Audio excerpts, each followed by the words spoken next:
Toda vez que você quiser acessar a Deus, acesse-se.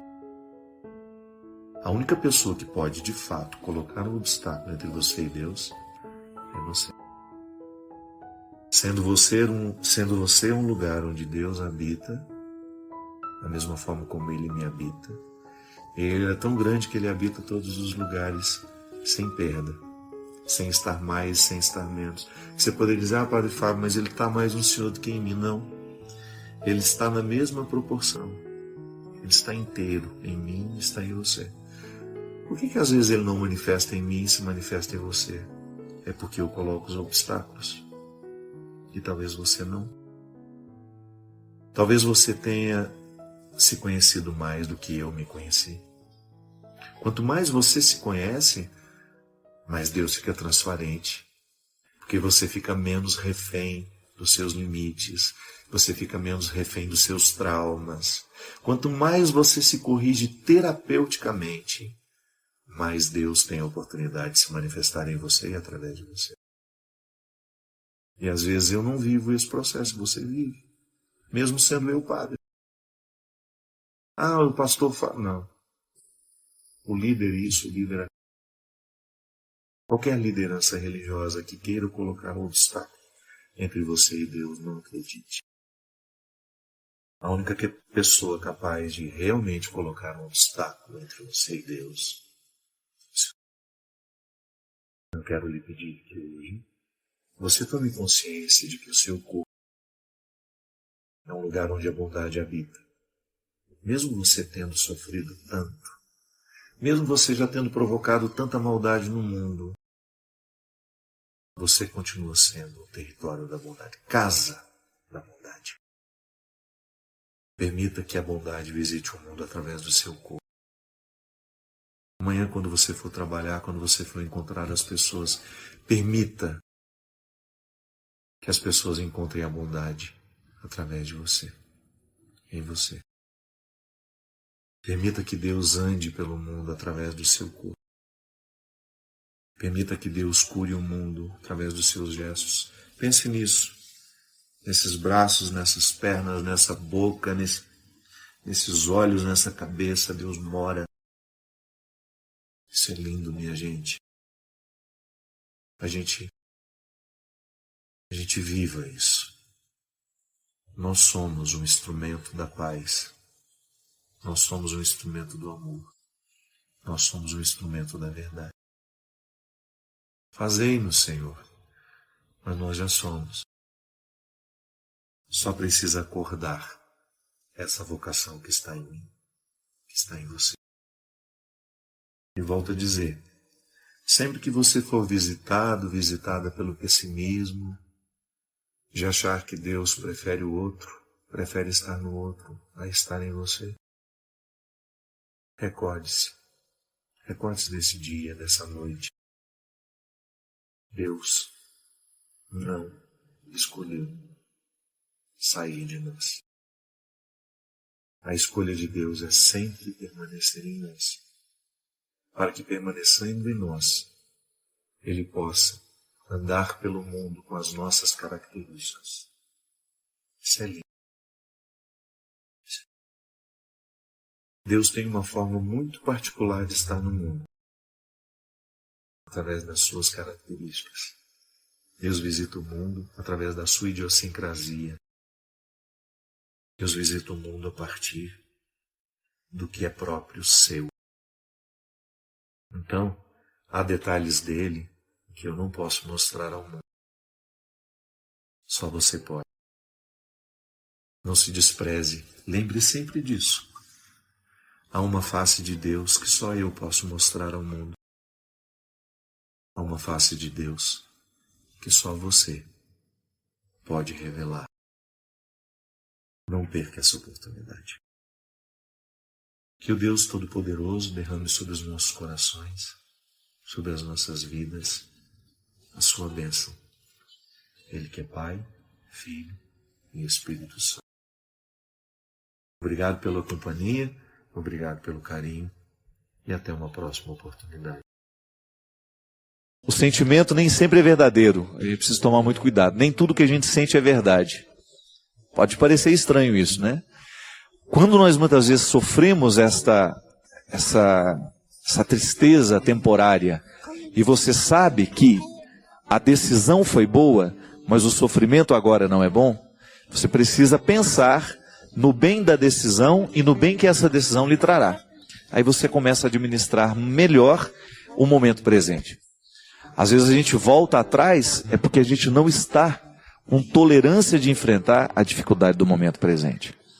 Às vezes a gente sabe que precisava ter feito, faz, mas aí volta atrás porque você não aguenta a ausência, a saudade.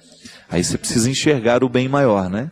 Você precisa focar a sua atenção, colocar a sua atenção no bem que você quis no momento que você decidiu.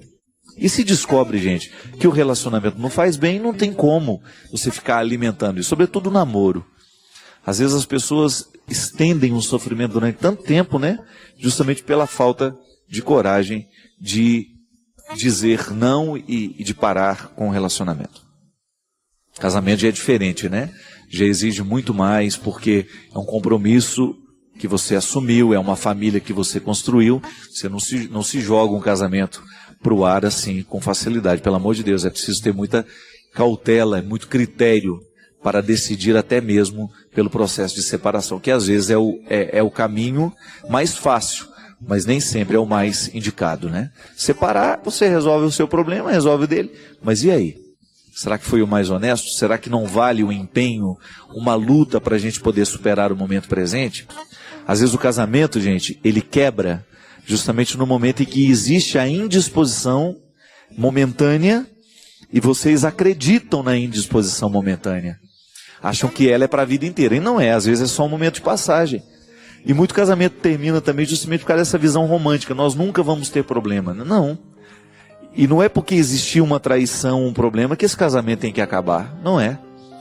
Nós podemos muito bem reconstruir a relação. E quantos casais conseguiram reconstruir a sua relação e viveram bem e vivem bem, às vezes até melhor do que antes.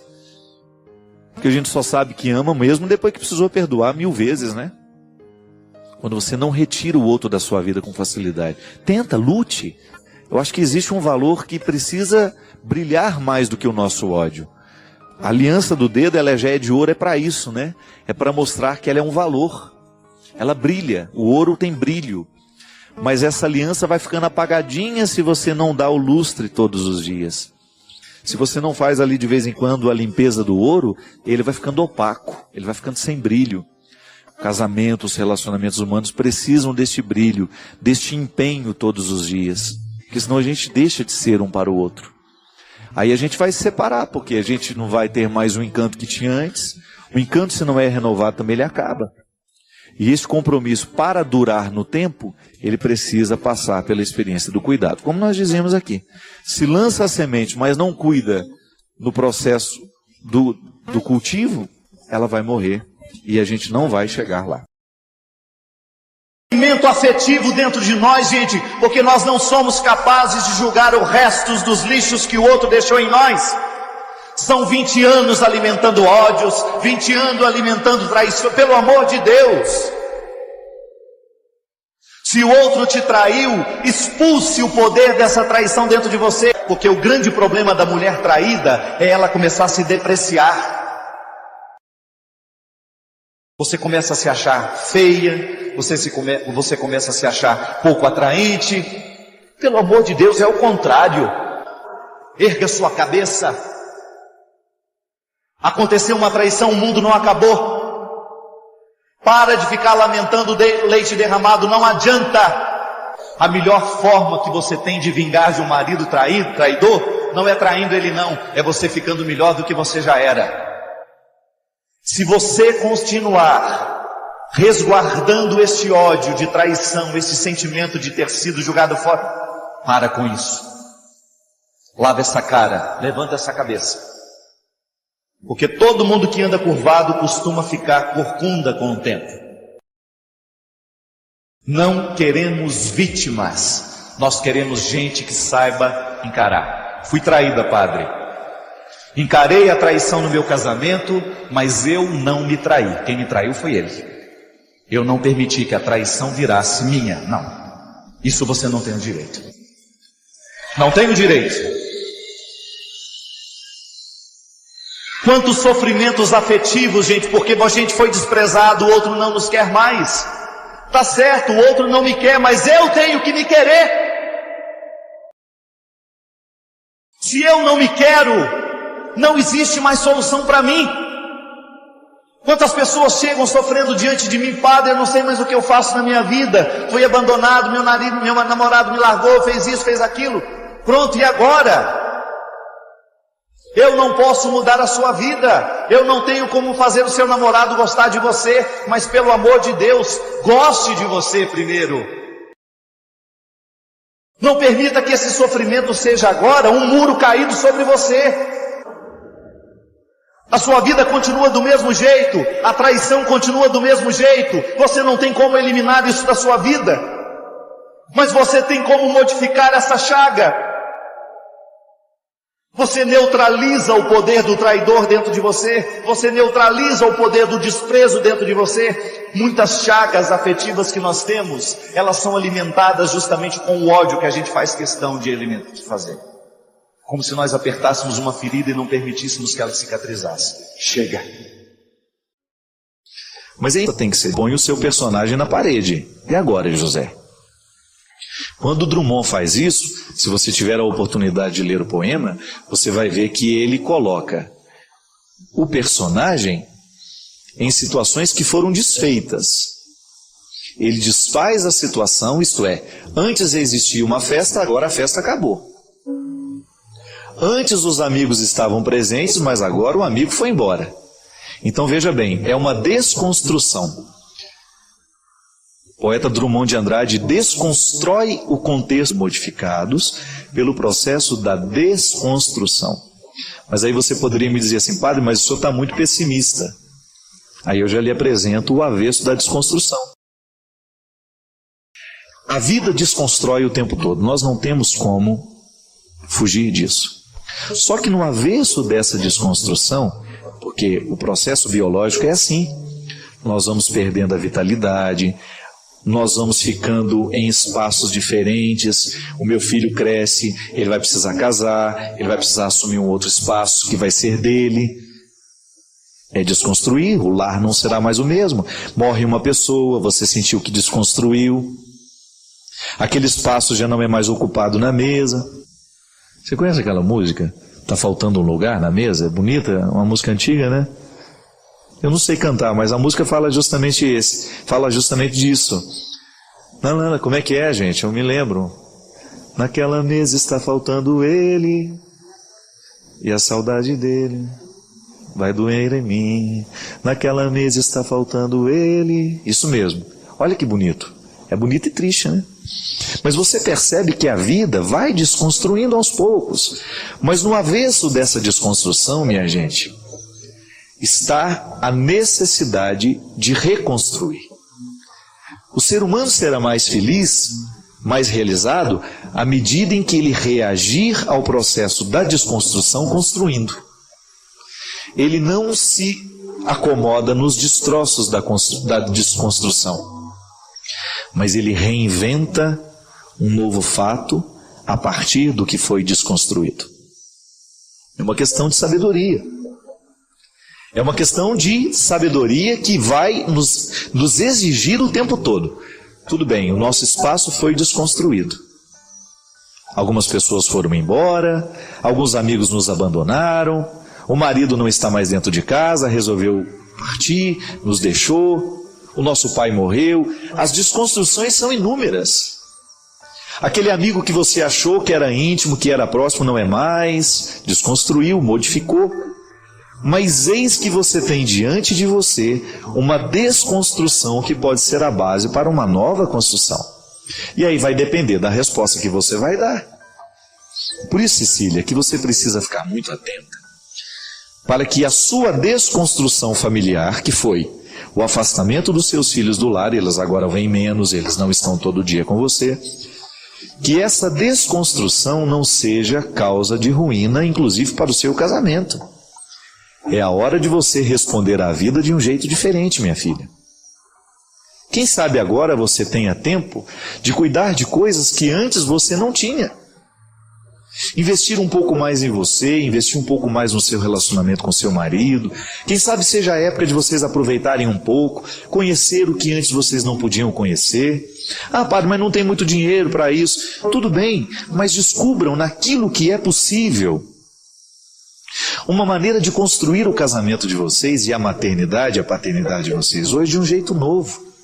Dar essa resposta à vida de maneira qualificada. Porque a desconstrução vai ser inevitável, minha gente. Todo mundo vive o processo da desconstrução. Os fatos que vão sendo modificados e que de repente, olha, eu não sou mais o jovenzinho que eu era de 20 anos atrás. Mas eu estou satisfeito. Sabe por quê? Porque eu descubro nessa desconstrução uma maturidade que eu não tinha 20 anos atrás. Uma sensibilidade maior, quem sabe, para lidar comigo mesmo, para lidar com quem está do meu lado. Quando a gente toma consciência que a resposta que nós damos à vida precisa evoluir com o tempo, não há velhice que possa nos estragar o sabor da vida. Não há nenhuma desconstrução que possa ser definitiva, por mais dolorosa que ela seja. Eu vejo o tempo todo, a gente acompanha de perto muitas histórias assim. Famílias que se desconstruíram por causa das situações e que reencontraram uma maneira de fazer o espaço ficar diferente, quem sabe, no primeiro momento causando um sofrimento, mas depois também voltando a provocar alegrias. Quem disse que nós estamos condenados a ficar infelizes só porque um fato desagradável nos aconteceu ou só porque uma ruptura precisou nascer? E aqui, nesse caso, Cecília, você ainda tem o alento de saber que os filhos estão no lugar certo. Eu acho que a maior satisfação, o maior motivo que um pai e uma mãe precisam ter para poderem, para reagir nesse momento da desconstrução, é justamente saber que os filhos estão felizes. De que adianta mantê-los grudados em vocês se vocês não representam o que eles precisam do mundo? Vocês representam uma parte, serão sempre essa segurança que darão a eles essa possibilidade de enfrentarem o mundo, de voltarem de vez em quando para reabastecerem as suas esperanças, os afetos, mas agora eles estão aí necessitados de enfrentarem todas as dificuldades e possibilidades que o mundo vai lhes dar. E aí é o momento da sua luta pessoal.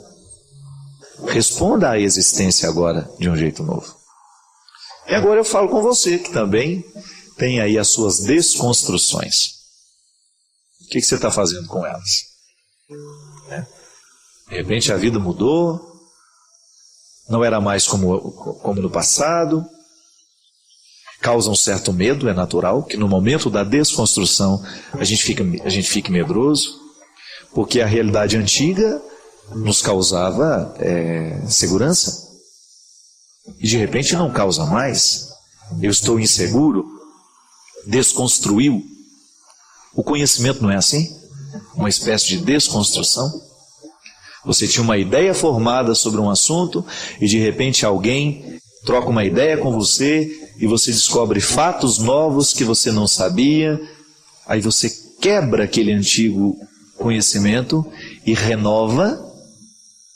E aquilo que chegou de novo não é nada mais, nada menos do que um processo de desconstrução.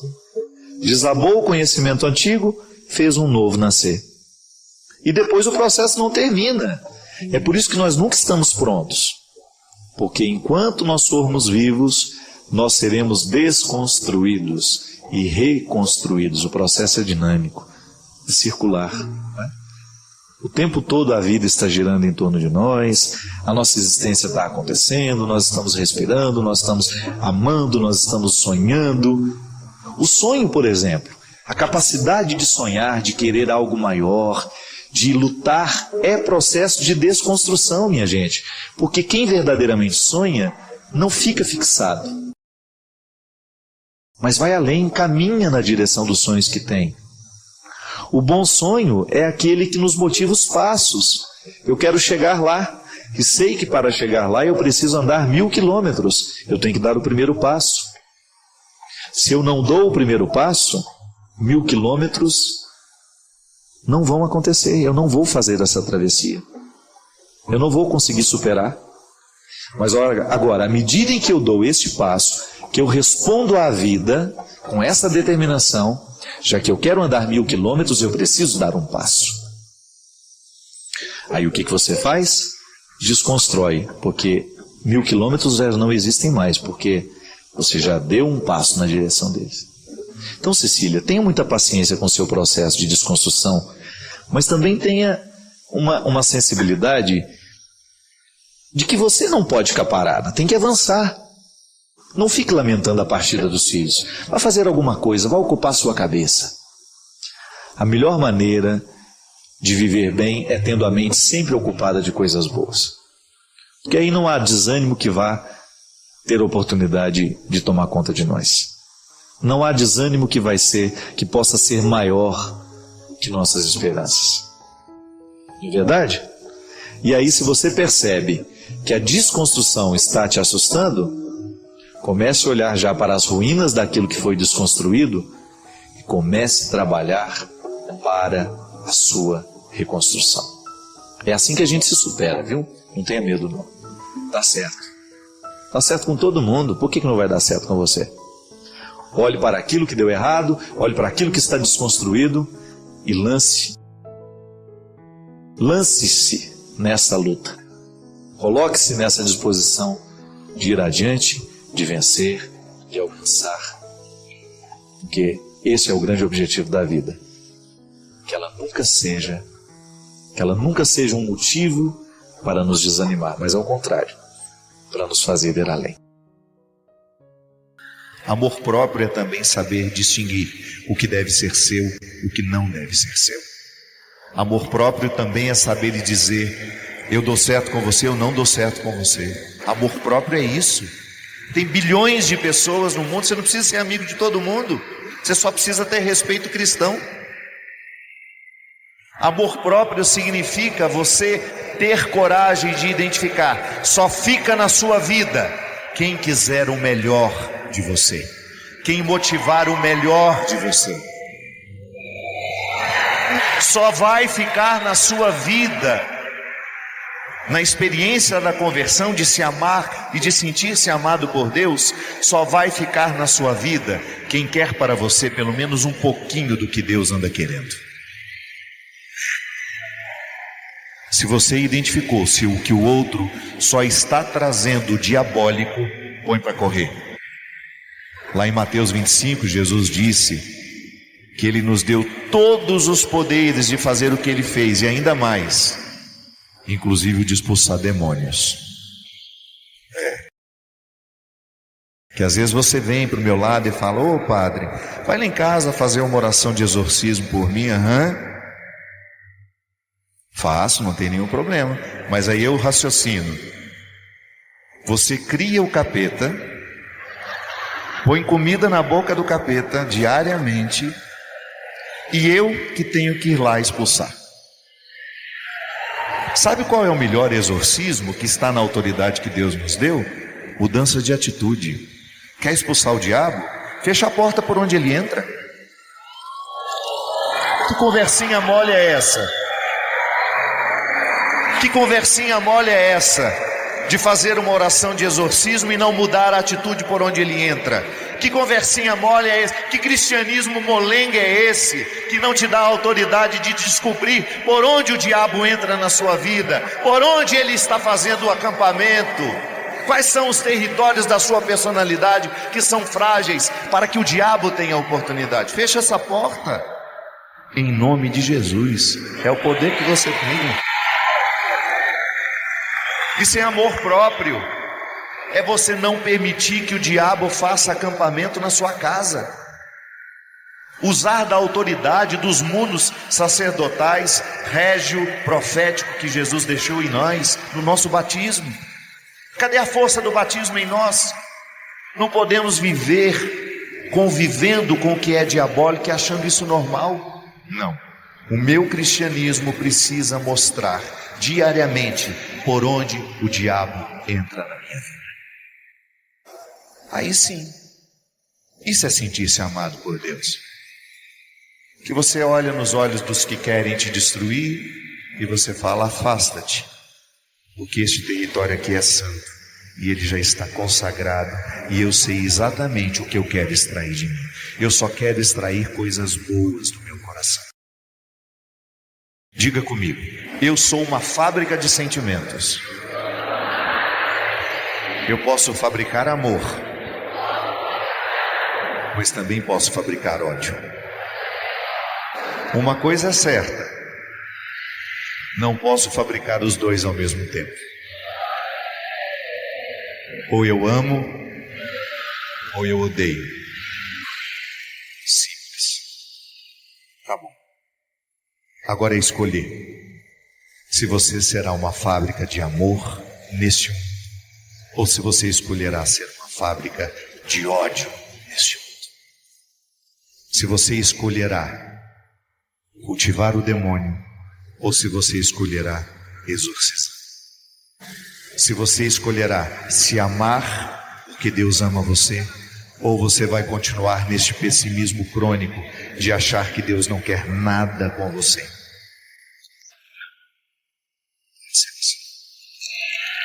Ame agora, perdoe agora, porque essa vida é trem-bala, parceiro. Quando a gente menos imagina, já está na hora da gente se despedir.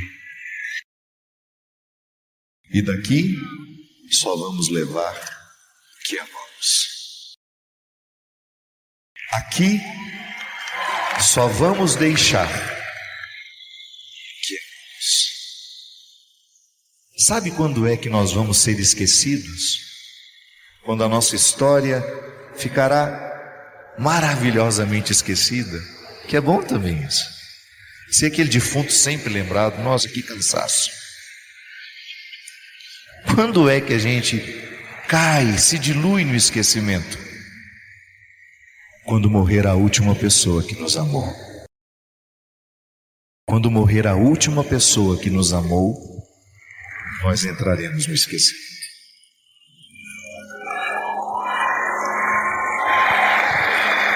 Entraremos no esquecimento humano, mas estaremos na eternidade, que é só amor.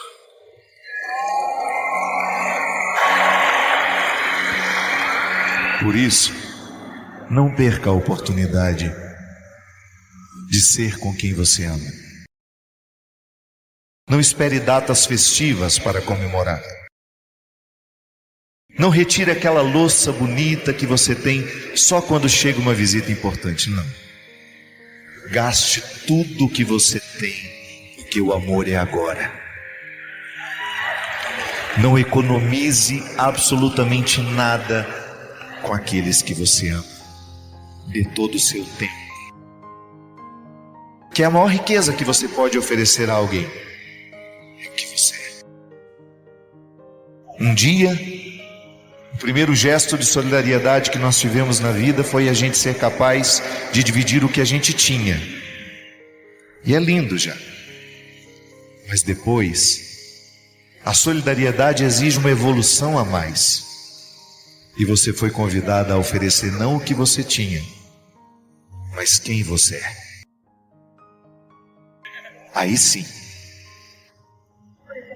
nós estamos fazendo o gesto de solidariedade mais bonito que o ser humano é capaz, que é você ser com quem você ama. Segura teu filho no colo, sorri e abraça teus pais, enquanto estão aqui. Que a vida é trem-bala, parceiro, e a gente é só passageiro, prestes a partir.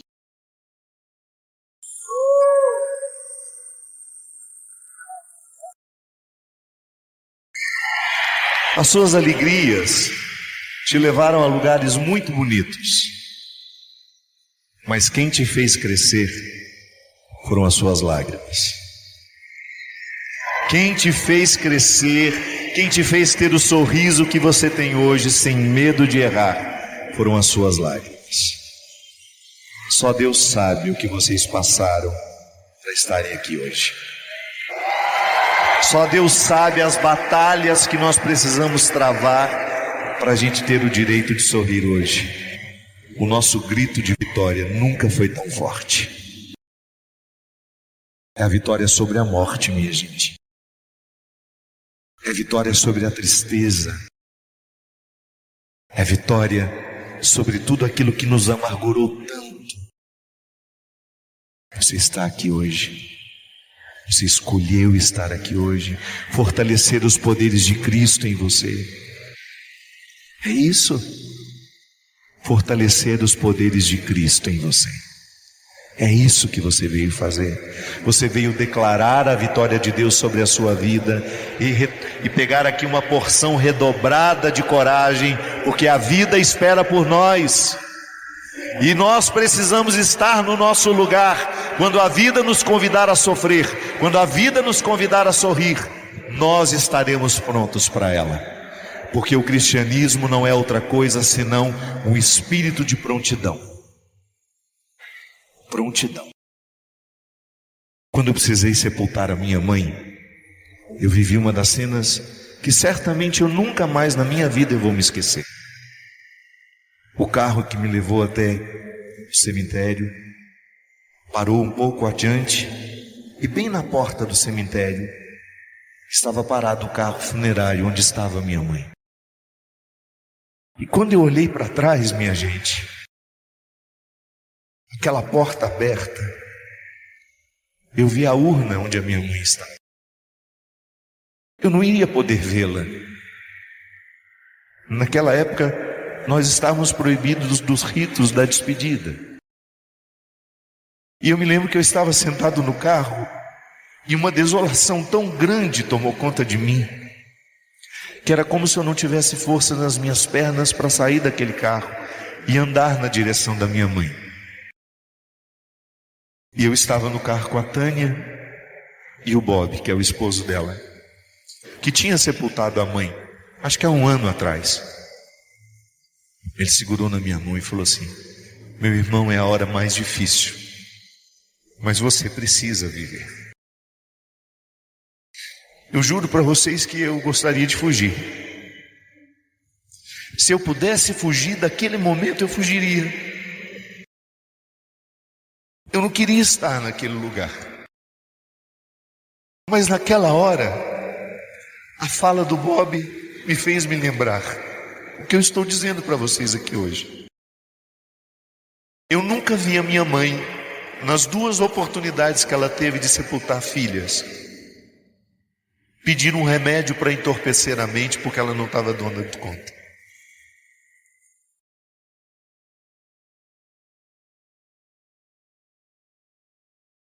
Padre Fábio, eu tive a oportunidade de assistir o seu programa e ele me trouxe alguns questionamentos no que diz respeito à confirmação bíblica da existência da parapsicologia. Preciso de alguns esclarecimentos sobre o assunto. Gostaria de saber se as Escrituras Sagradas constatam a existência desse fenômeno e se a falta de informações a respeito nas Escrituras não poderia refutar a existência da parapsicologia. Uma pergunta, né? Gostaria de esclarecer e dizer que lhe admiro muito. Obrigado pelo carinho. E ela diz que não professa a fé cristã, apesar de nos assistir. Veja bem, interessante a gente ter uma compreensão. A parapsicologia é uma ciência moderna, né? Ela não tem muito tempo. Para nós que temos 2000 anos de cristianismo, né? De história cristã, então ela é relativamente nova, perto de tudo que nós já temos de experiência vivida.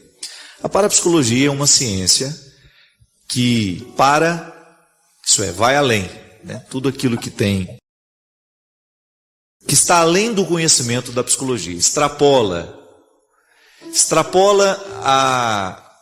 o contexto da reflexão psicológica, da psicologia, desculpa. Eu sei que a sua pergunta está diretamente ligada a alguns fenômenos que estão na Sagrada Escritura e que hoje a ciência da parapsicologia nos ajuda a entender como fenômenos parapsicológicos. A possessão demoníaca, por exemplo. Né?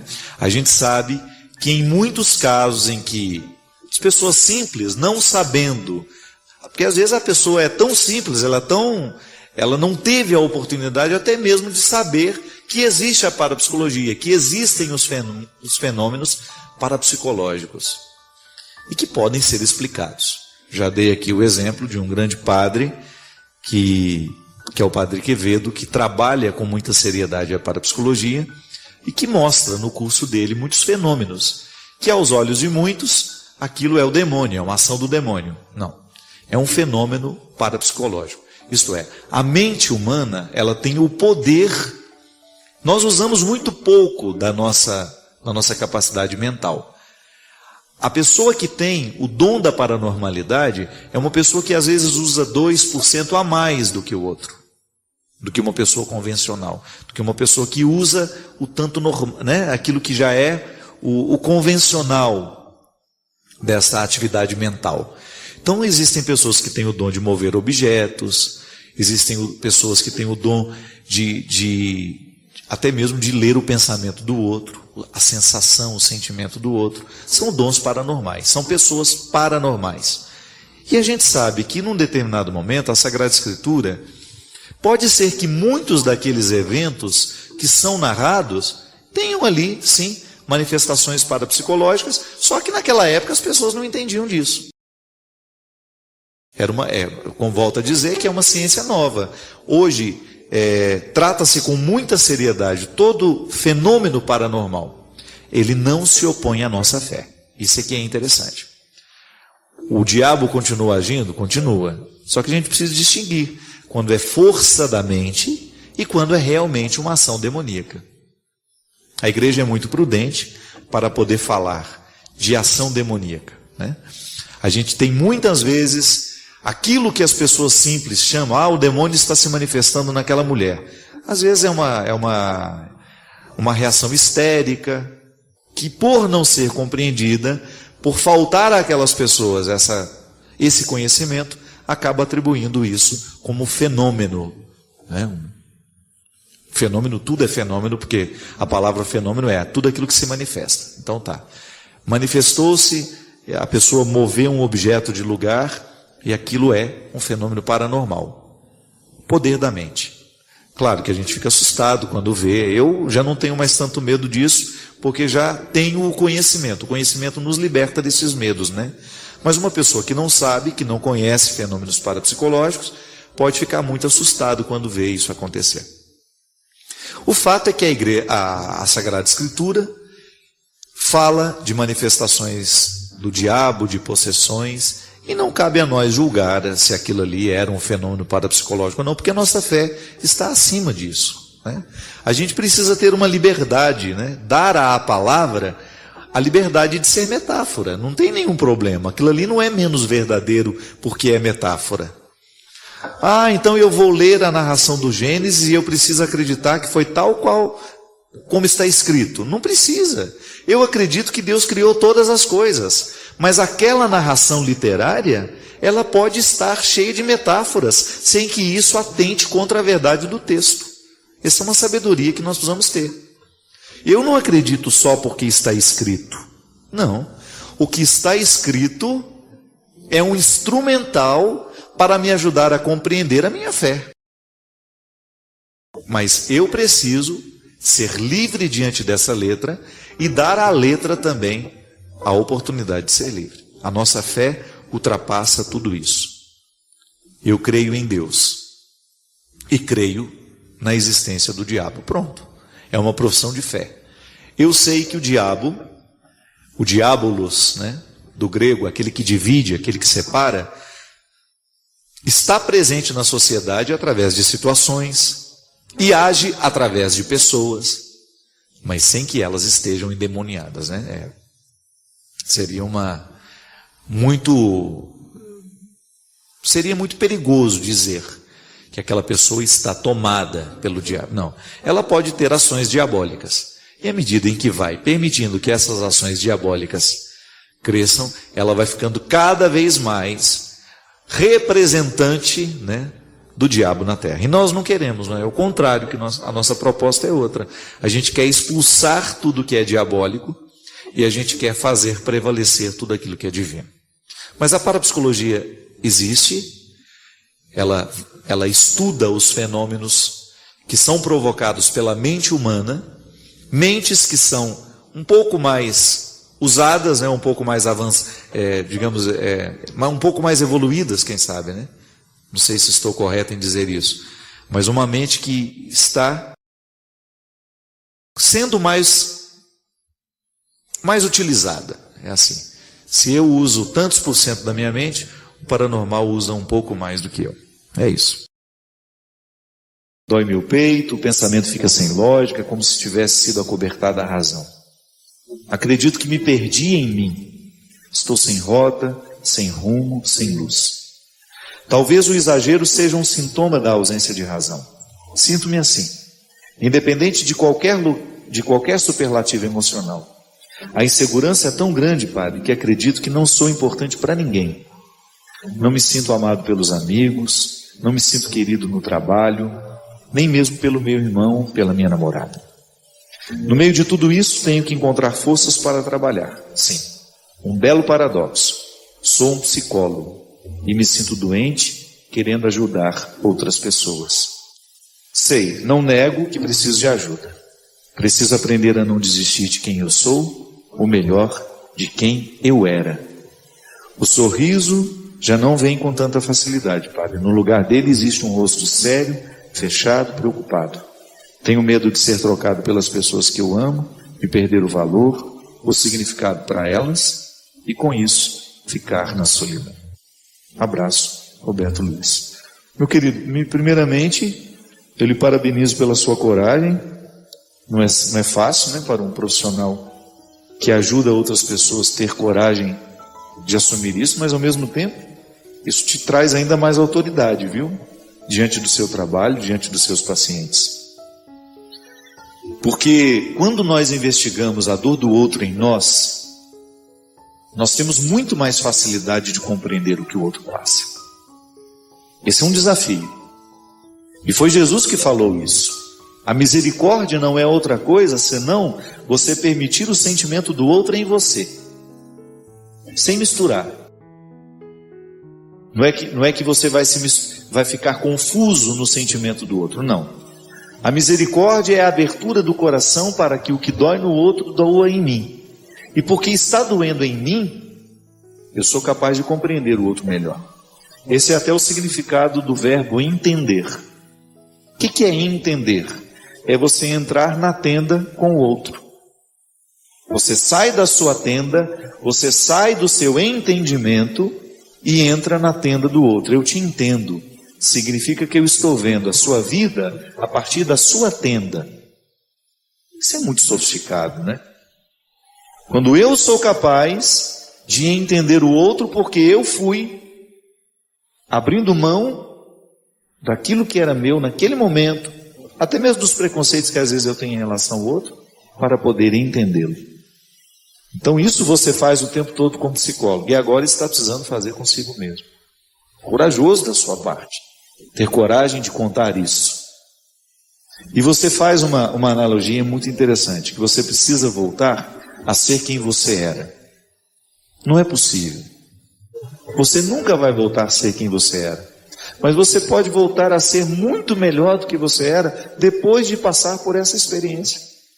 E aí você, como psicólogo, tem muito mais recursos do que eu para poder investigar os seus sofrimentos, a origem de todo esse descontentamento. Porque sempre que alguma coisa se estabelece em nós, por exemplo, um descontentamento, tentar buscar um recuo, eu sempre gosto de fazer isso. De repente está me ocorrendo uma tristeza. Por que eu estou triste agora? Aí num primeiro momento eu nem sei dizer. Aí eu vou seguindo o caminho da tristeza. Eu estava onde quando eu comecei a me sentir assim? O que foi que eu vi? E de repente eu chego a um e-mail que eu li, algum telefonema que eu recebi, algum sentimento que me ocorreu naquele momento e que depois foi avolumando, desenvolvendo em mim uma insatisfação que teima em ficar. Às vezes, meu filho, o que nós precisamos fazer é um recuo nesses caminhos que nós estamos trilhando, nas escolhas que a gente foi fazendo. Porque as escolhas repercutem. Pode ser que hoje esteja eu sendo vítima de escolhas que eu fiz há 10 anos atrás. A vida não perdoa não, viu? A vida é bonita, ela é generosa, mas ela não perdoa não. Mais cedo ou mais tarde, a fatura das nossas escolhas vai nos chegar. Até o tratamento que a gente dá ao corpo. Mais cedo ou mais tarde, a fatura chega.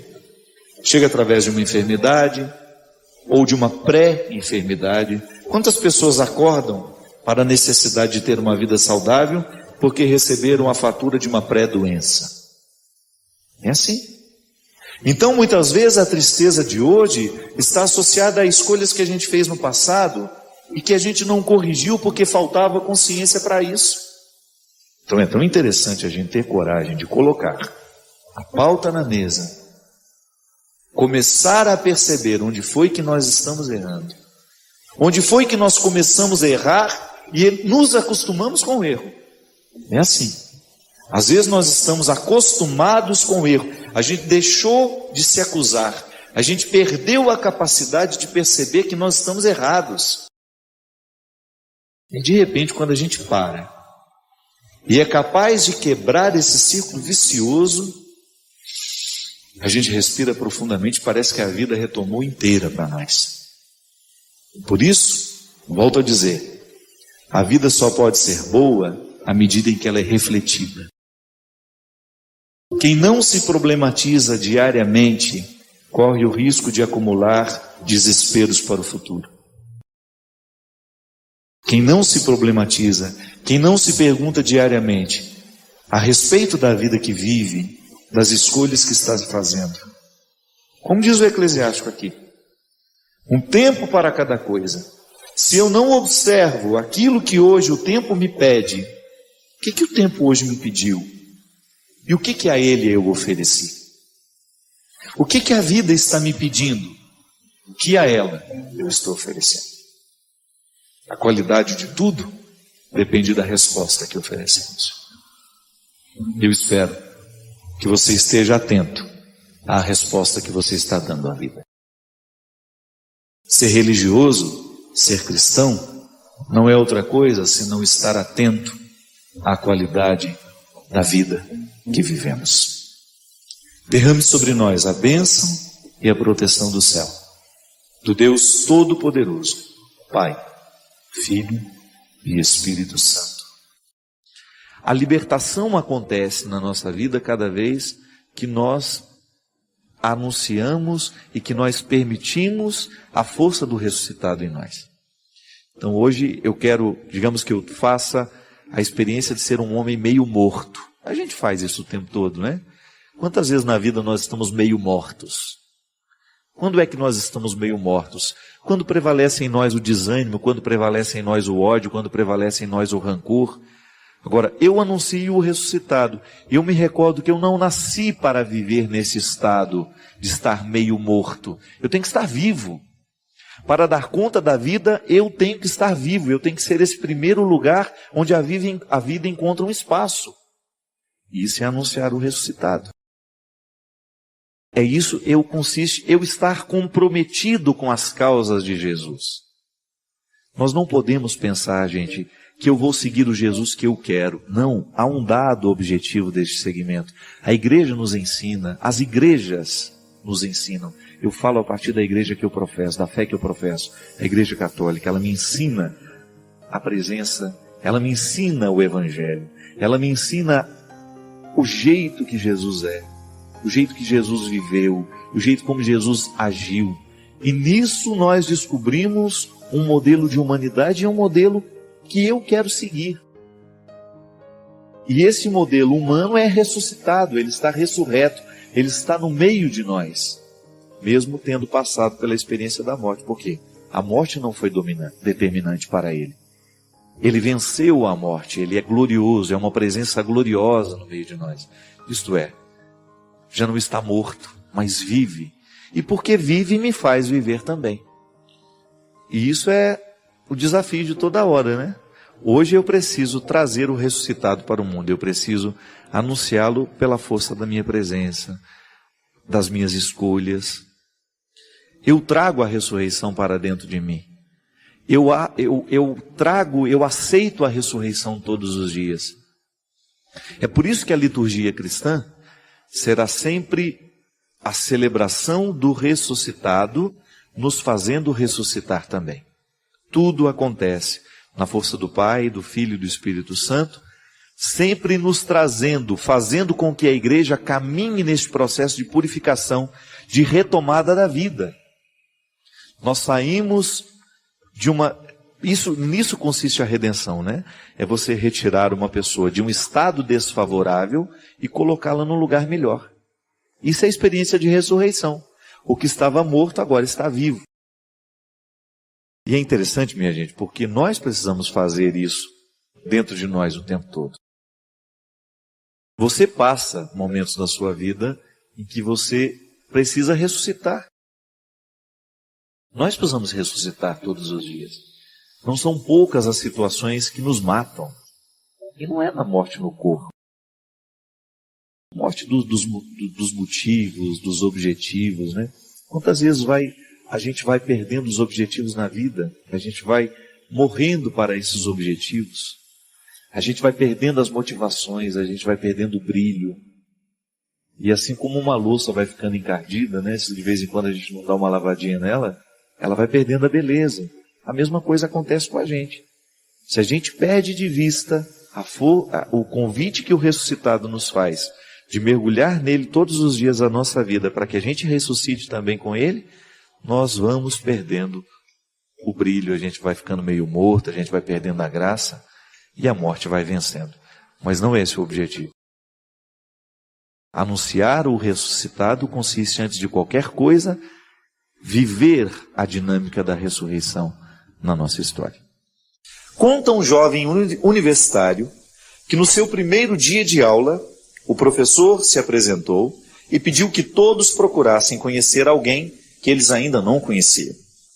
Ele ficou de pé, olhou ao redor, quando uma mão lhe tocou suavemente no ombro. Deu meia volta e viu uma velhinha bastante enrugada já, cujo sorriso lhe iluminava todo o ser. Ela falou sorrindo: "Oi, meu nome é Rose. Tenho 87 anos. Posso lhe dar um abraço?" O moço riu e respondeu com entusiasmo: "Claro que pode." Ela lhe deu um abraço e ele imediatamente perguntou: "Por que a senhora está na universidade numa idade assim tão jovem, tão inocente?" Rindo, ela respondeu: "Estou aqui para encontrar um marido rico, casar-me, ter 2 filhos e logo me aposentar e viajar." "Eu falo sério", disse ele. "Quero saber o que motiva a senhora a enfrentar esse desafio já nessa idade." Rose respondeu gentil: "Sempre sonhei em ter uma educação universitária e agora vou ter." Depois da aula, ambos caminharam juntos por um longo tempo e se tornaram bons amigos. Todos os dias, durante os 3 meses seguintes, saíam juntos da classe e conversavam muito. O jovem universitário estava fascinado em estudar aquela máquina do tempo. Ela compartilhava com ele a sua experiência, a sua sabedoria, e durante o curso, Rose se fez muito popular na universidade. Fazia amizades onde quer que fosse. Gostava de se vestir bem, se alegrava com a atenção que recebia dos outros estudantes, e ao término do último semestre, ela foi convidada para falar na festa de confraternização. Naquele dia, ela deu a todos uma lição inesquecível. Logo que a apresentaram, ela subiu ao palco e começou a pronunciar o discurso que estava preparado de antemão. Leu as primeiras frases e derrubou os cartões onde estavam os seus apontamentos. Frustrada e um pouco envergonhada, se inclinou sobre o microfone e disse simplesmente: "Desculpe-me, eu estou muito nervosa. Não vou poder voltar a colocar o meu discurso em ordem. Assim, permitam-me simplesmente dizer-lhes o que hoje sei. Enquanto todos riam, ela limpou a garganta e começou. Não deixamos de brincar porque estamos velhos. Ficamos velhos justamente porque deixamos de brincar. Há alguns segredos para manter-se jovem, ser feliz e triunfar. Temos que rir e encontrar o bom humor todos os dias. Temos de ter um ideal. Quando perdemos de vista o nosso ideal, começamos a morrer. Há tantas pessoas caminhando por aí que já estão mortas e nem sequer sabem. Há uma grande diferença entre estar velho e amadurecer. Se vocês têm 19 anos e ficam um ano inteiro sem fazer nada produtivo, se converterão em pessoas de 20 anos. Se eu tenho 87 anos e fico por um ano sem fazer nada de útil, completarei 88 anos. Todos podemos envelhecer. Não requer talento nem habilidade para isso. O importante é amadurecer, encontrando sempre uma oportunidade na mudança. Não me arrependo de nada. Nós de mais idade geralmente não nos arrependemos do que fizemos, mas sim do que não fizemos. E por fim, os únicos que temem a morte são os que trazem no coração o remorso. Terminou assim seu discurso e cantou a música Rosa. Pediu a todos que estudassem a letra da canção e a colocassem em prática em suas vidas. Rose terminou seus estudos e uma semana depois da formatura morreu. Mais de 2.000 estudantes universitários assistiram às honras fúnebres para render tributo à maravilhosa mulher que lhes ensinou com seu exemplo que nunca é demasiado tarde para chegar a ser tudo o que se pode e deve ser. Eu me recordei que antes da grande mudança da vida de São Paulo, antes da grande conversão de São Paulo, ele precisou cair do cavalo. E cair do cavalo significou na vida de São Paulo o divisor de águas, antes e depois. O ser humano que ele era e o ser humano que ele se transformou. Aquela experiência de cair, de vir ao chão. É interessante isso, né? Quando nós morremos, a gente vai para o chão, a gente volta a ser semente. Por isso que nós acreditamos que a morte é apenas uma experiência de passagem, porque a gente nasce para uma nova vida. Nós somos semeados no solo de onde viemos.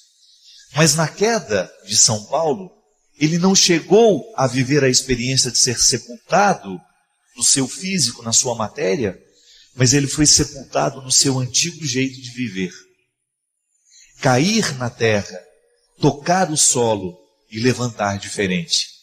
Da mesma forma, quando eu fui ordenado. É interessante isso, no momento da ordenação, e eu vivi isso com muita consciência. Ao me deitar, eu me deitei diácono.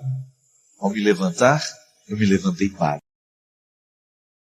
A experiência de você ser transformado no toque do chão. O que é tocar o chão? É tocar a experiência humana como ela é. Coisas que de repente caem no esquecimento por causa da pressa que a gente vive, por causa do jeito como a gente vai levando a nossa vida. Às vezes Deus precisa dar um tombo em nós. Não é verdade? Ou nem é Deus que dá o tombo, Ele aproveita do tombo que a gente levou para nos ensinar alguma coisa. Mas o grande desafio é a gente fazer da experiência da queda um momento de recomeço. É a gente fazer a experiência da queda uma experiência bonita de você redescobrir alguma coisa dentro de você que até então já estava esquecida. Algumas coisas que vão ficando dentro do nosso coração e que de repente a gente deixa de acessar. Pode ser que você não tenha caído nem do cavalo nem do avião. Mas pode ser que em algum momento da sua vida você tenha experimentado o risco de você quase perder a vida que você tem. Experiência de livramento, nós dizemos, né? Quando eu fui livre da morte, quando eu consegui sobreviver ao ataque da morte, ao perigo da morte. Ou então, se não foi um perigo físico, os inúmeros perigos que nós passamos ao longo da nossa vida, quando nós somos quase que desafiados a trazer para fora o que a gente tem de mais forte para a gente poder sobreviver. Aquele momento em que a gente é traído, aquele momento em que a gente é enganado, quando as coisas não vão do jeito que deveriam ir, e a gente tem aquela sensação de que nós caímos. Quando nós somos enganados, por exemplo, quando nós somos traídos, nós temos uma sensação de que estamos no chão. Quantas vezes, você mesmo usa essa expressão, pai, estou no chão. A experiência de você ver um mundo cair, está no chão. Mas veja bem, o chão é um bonito lugar para se começar a vida.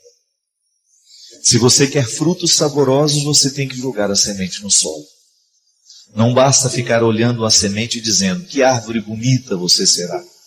Não adianta você ficar contemplando a semente, admirando, se você não faz viver o processo da morte que o solo traz. E às vezes, nas quedas que nós sofremos na nossa vida, é um momento ideal para a gente levantar novo. Porque esse susto, essa possibilidade de perder a vida, parece que tem o poder de nos acordar. De olhar para os filhos que a gente tem, para as nossas maiores riquezas, para aquilo que verdadeiramente vale a pena a gente viver, a ponto de transformar as nossas perspectivas, minha gente. E é isso que precisa acontecer com a gente todos os dias. O processo da conversão é o processo de voltar ao chão. Ali onde eu lanço as minhas sementes. Hoje, eu quero pegar a dor que eu tenho dentro de mim, eu quero lançar na semente da minha conversão, no chão da minha conversão. E quero que isso seja modificado, que isso seja transformado em fruto, que isso seja transformado em sabedoria. O sofrimento não pode ser em vão, não. Um acontecimento como esse não pode ser em vão. A gente precisa extrair dele o máximo de aprendizado, para que a gente saia dali mais vivo, mais ressuscitado, mais coeso, mais forte. Porque esta é a proposta de Deus para nós. Descubra o momento em que você caiu, e ali você vai descobrir os motivos para a sua melhoria. Qual que vai ser o instrumental da sua transformação como pessoa. A queda, momento de dificuldade, abrindo os nossos horizontes para a gente, quem sabe, contemplar o mundo de um jeito. Faça o seu pedido de oração. Pode ser que hoje você também esteja passando por uma experiência assim. Estou no chão, Padre. Hoje eu precisaria de uma palavra. Hoje eu preciso de uma oração.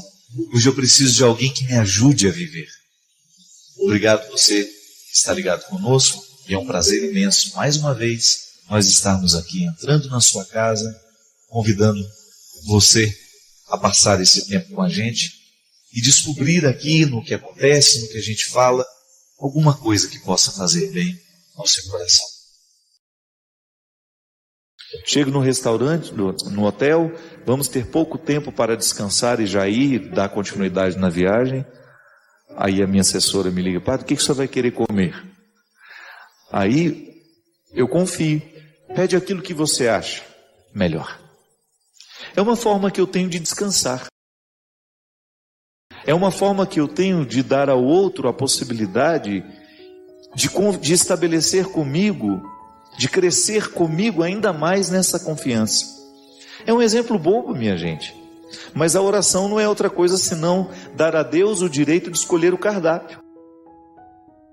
Dar a Deus o direito de escolher o alimento que nós precisamos ingerir. É por isso que quanto mais a gente se afasta de Deus, maior é a nossa incapacidade de perceber as regras do bom senso. Aí nós vamos ficando aquelas pessoas insuportáveis. Por quê? Nem mesmo os atributos humanos que deveriam facilitar a nossa vida social estão prevalecendo em nós. Nesse tempo onde tantas agressões gratuitas, as redes sociais, onde as pessoas estão tão emburrecidas por causa dos seus posicionamentos políticos, por causa das suas opiniões, a gente agride o outro com tanta facilidade, a gente deprecia o outro com tanta facilidade. Nós, porque somos cristãos, não devemos engrossar esse time, não. Já tem gente demais falando mal, já tem gente demais, colocando os ódios para fora. É impressionante como nós queremos combater a crueldade com crueldades ainda piores. Sabe por quê? Porque na tentativa de consertar a crueldade, nós somos ainda mais cruéis. Aí a gente descobre que nós estamos no oposto do que Jesus nos ensina. Você não pode tentar curar uma crueldade com outra crueldade. E o mundo vai ficando cada vez mais doente. E nós vamos entrando nesse jogo doente. Muitas vezes ficamos paralisados. Paralisados pelos acontecimentos. Às vezes nos acontece uma coisa ruim. E a gente fica ali meses parados naquilo que foi ruim. Não viramos a página, não damos continuidade à vida, aí perdemos a oportunidade de viver a beleza dessa música. Ir para frente sem me fatigar. Vou com asas, pois confio no Senhor. É assim que funciona. Quando eu permito que os acontecimentos ruins sirvam apenas como uma escada para eu poder galgar um lugar mais alto, eu estou fazendo justiça ao sofrimento que me ocorreu. Agora, quando eu fico nivelado nele, não alcanço absolutamente nada do que ele pode me propor. É por isso que a gente precisa ficar muito atento aos sofrimentos que a gente tem passado, que a gente tem experimentado, às perdas que a gente viveu, porque tudo isso pode servir para nós como uma escadaria que nos leva para cima. Às vezes eu fico pensando que nós não temos a ideia do que nós podemos como pessoas. Um ser humano não tem ideia do que pode fazer pelo outro. Ainda mais se estiver visitado pelos princípios cristãos, que nos ensinam o tempo todo a jogar a nossa alma para fora. Vamos sair das nossas mesquinharias, vamos parar de amassar o pão do nosso dissabor, das nossas mazelas. A minha vocação é buscar as alturas. A sua vocação é buscar as alturas, mas nós jamais conseguiremos alcançar essas alturas se a gente ficar preso a tudo isso que é mesquinho em nós. Se nós ficarmos presos a uma experiência religiosa que não nos permite o aprimoramento do ser, se nós ficamos presos em preces que definitivamente não nos aproximam de Deus, mas são apenas uma verborragia, um palavreado sem sentido, que não repercute dentro de nós. Volto a dizer, uma fé que se manifesta o tempo todo a partir de pedidos e não a partir de confiança. Quando peço alguma coisa a Deus, eu corro o risco de estar sendo movido pelas minhas necessidades superficiais, bobas, porque nem sempre eu sei o que de fato preciso. Por que não vou dar a Ele a carta branca? Por que não darei a Ele o acesso a tudo isso para Ele reger a minha vida? Se eu faço essa experiência com uma outra pessoa, se eu faço a experiência de confiar a minha vida a uma pessoa que também é marcada por limites como eu sou, não farei isso com Deus? Essa presença máxima, extraordinária em mim, em você, agindo em nós através da nossa consciência, iluminando-nos, traçando os nossos caminhos a partir do bom senso. Sim, Deus nos orienta através do nosso bom senso. Se você quiser identificar se aquilo é para você ou não, use o seu bom senso. A voz de Deus repercute profundamente ali, no momento em que nós ousamos escutar a voz interior que em nós funciona como bom senso. É essa confiança que nós precisamos buscar diariamente, volto a dizer, para que a nossa fé deixe de ser de pedidos e passe a ser de entrega, de confiança. Aliás, a confiança é uma das mais belas virtudes que nós podemos experimentar em uma pessoa. Você sabe muito bem disso, a vida nos ensina que nada pode nos enriquecer mais do que a gente ter pessoas em quem a gente confia. Pessoas com as quais a gente conta. Tão raro nos dias de hoje, né? As pessoas se descartam tão facilmente. As pessoas fingem amor, fingem fidelidade. E de repente, quando a gente se descobre fazendo uma experiência positiva de confiança com alguém, é como se um conforto existencial pudesse trazer um sentido muito pleno à nossa vida. Quando eu tenho a oportunidade de passar pela vida de uma pessoa e fazer o bem, é Deus que está passando na vida daquela pessoa através de mim. Quando você tem a oportunidade de oferecer o seu conhecimento para facilitar a vida do outro. É tão bonito quando nós encontramos o profissional que faz questão de ensinar ao outro aquilo que sabe. Quando você vai ser atendido por um médico e o médico faz questão de olhar no seu olho e de explicar o que você tem, como será o tratamento, por que talvez você tenha tido aquilo. Quando ele coloca o conhecimento dele para ajudar a aliviar a dor, a sua ansiedade, a sua angústia. Eu posso ir muito além de onde estou. Isso é uma verdade. Eu ainda não alcancei tudo o que posso alcançar, como padre, como homem que sou. Você ainda não alcançou aquilo que você pode alcançar como pessoa. Tantas virtudes à nossa espera, tantas coisas bonitas podendo serem vividas, e a gente não vive porque a gente não chega lá. Às vezes nós somos cruéis assim dentro da nossa casa. Nós queremos combater uma crueldade com uma outra crueldade ainda maior. E justificados. Nós nos justificamos porque somos cruéis. E perdemos a oportunidade de sermos essa mão de Deus na vida do outro. Tanta gente sofrendo hoje, minha gente. Tanta gente nas UTIs, tanta gente nos hospitais, abandonados, sozinhas, tanta gente na prisão. E o mundo cada vez mais cruel. Porque falta essa consciência do que nós podemos. Quem são os nossos inimigos hoje? Eu gosto de pensar que o pior inimigo que eu tenho sou eu mesmo. Quando eu, consciente ou inconscientemente, fico colocando obstáculos ao meu crescimento, por exemplo. Quando eu deixo prevalecer o meu ciúme, a minha vaidade, e eu perco a oportunidade de alcançar algumas dimensões do ser, que só podem ser alcançadas se eu não estiver sob o domínio do meu ciúme, se eu não estiver sob o domínio da minha vaidade. Então, a minha oração de confiança, ela será sempre uma abertura de coração que me colocará diante de Deus assim: Senhor, Tu sabes o que é melhor para mim. Me dê esclarecimento, proteja-me das ciladas do demônio, para que eu não me desvie do caminho que me levará ao lugar que o Senhor gostaria que eu chegasse. A gente sabe que a plenitude não é para nós, isso é só depois na eternidade. Humanamente a gente nunca vai experimentar a plenitude. Não cabe dentro de nós o que é pleno. Nós não suportaríamos.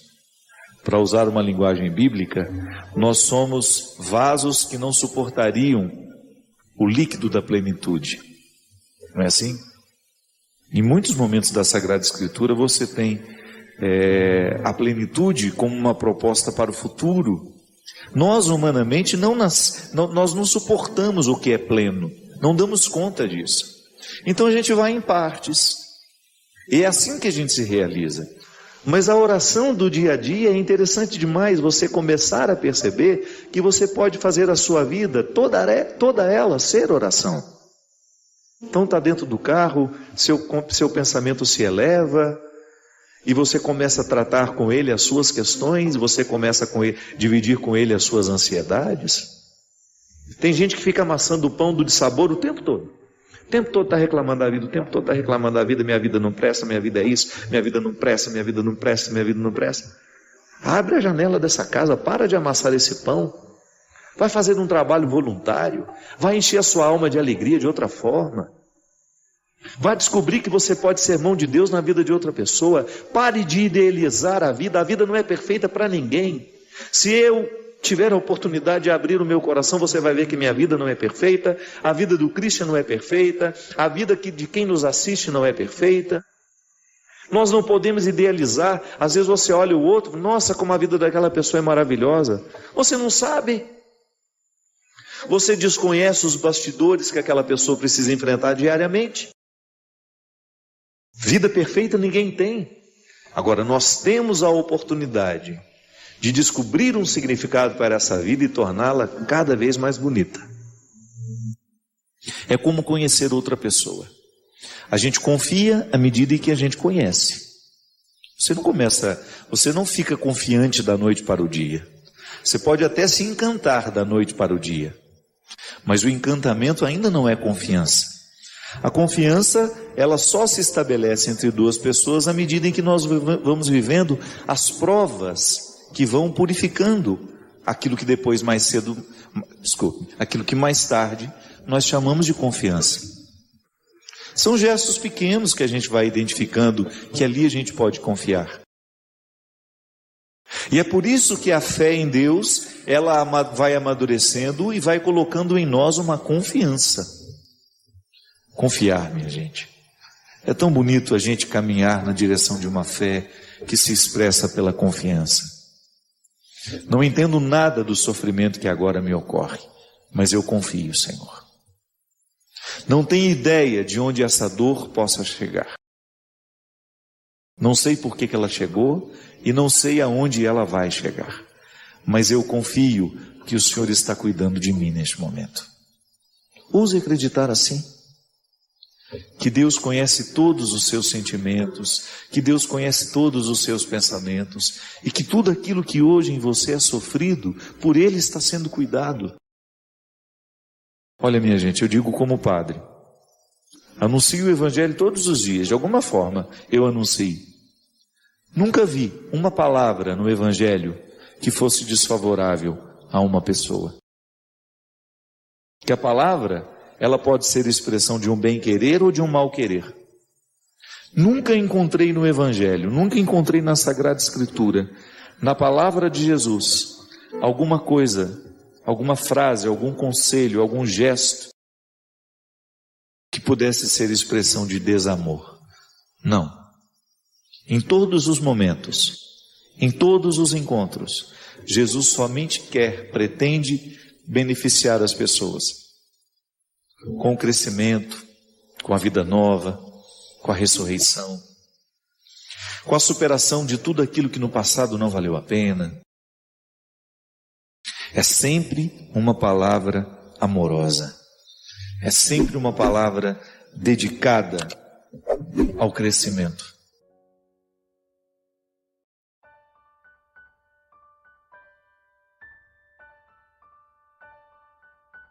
Sua opinião é importante para nós. Comente abaixo, inscreva-se para mais conteúdo enriquecedor e ajude-nos a espalhar essas mensagens positivas compartilhando este vídeo.